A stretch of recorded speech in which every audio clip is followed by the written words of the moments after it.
Hey Rita, what do you think about the fight or flight response? With regard to like handling threat. Yeah, like handling threat or how people talk about stress responses, and Hmm. when you're stressed, your body responds with the fight or flight. Right. I think it does. Sometimes I had a incident where a friend of mine was getting mugged in Miami, I remember this. and I took after the mugger Yeah, almost unconsciously. I'm glad I didn't catch him. yeah. He was faster, He was bigger, but it was probably. definitely fight. Felt like an instinctive fight. Yeah, I was gonna get him. But then, interestingly, the next almost unconscious thing I did was spin in the air and run back to my friend Mhm. who had been knocked down on the sidewalk and scooped her up. And my concern was her. So Yeah, I think in many instances, we have all things going on: fight, flight, get the heck out of there, move in close, befriend, take care of. And I think it varies among humans and situation. hmm.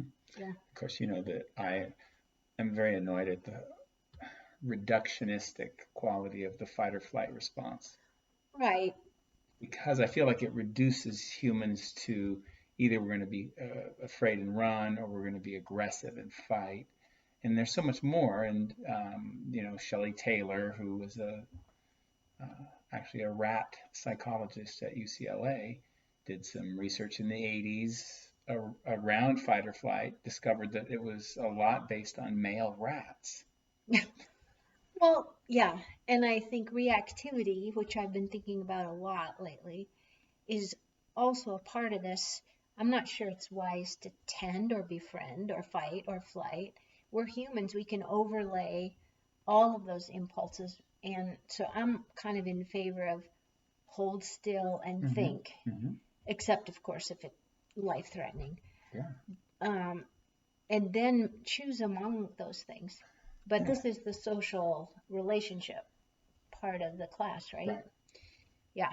So, And so I really like, in contrast to fight or flight, I like tend or befriend, which is Shelley Taylor's right, terminology, right. although it's simplistic too. Anytime you have two words that rhyme with each other to represent everything, it probably doesn't capture it all.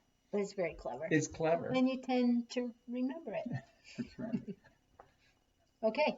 So, tend and befriend, good options for social relationships. And fight or flight is available as an Mhm. option for humans. Yeah. And I feel a lot right now around the Right. coronavirus, and I think the anxiety and the stress and the uncertainty that it brings. I feel a lot of that kind of wanting to be close, wanting to make sure you're okay, wanting you to make sure Right. I'm okay. Right. Um, I was shopping today at two different stores, and that I don't know, I must have looked especially bedraggled, but the cash register people were like, "Are you okay? How you doing? Are you all right?" And then they told me about when elders could come shopping. That was pleasant. Right? Yeah. But so a lot of tending, a lot of befriending, which is kind of awesome. I think, yeah, communities that are doing well will do that for each other, Yeah. and people will take care of each other during these kinds of really dire and scary times. Right. Which is, I think, the best conscious response. Yeah.